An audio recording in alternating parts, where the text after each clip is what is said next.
Kita sudah selesai menerima vaksin pertama.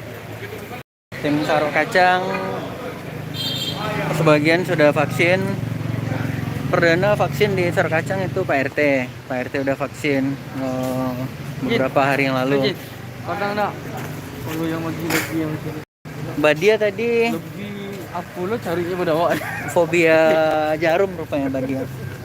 Dia juga takut sama jarum suntik. Tapi kayaknya insya Allah Mbak Dia juga nggak ada kendala. Mungkin karena itu HDT yang apa nervous aja kali Mbak Dianya. Tapi Mbak Dia so far Mbak Dia apa kok udah aman.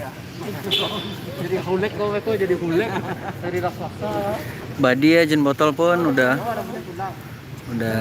selesai jalani vaksin. Ini dia guys, Mbak Dia dan jen botol udah vaksin perdana. Pulang aja, habis vaksin istirahat aja. Pulang lah ya. Apa? Mang Cek juga udah melaksanakan vaksin pertama. Oke, terima kasih teman-teman Sarok Kacang semua yang udah setia nyaksiin live-nya Sarok Kacang.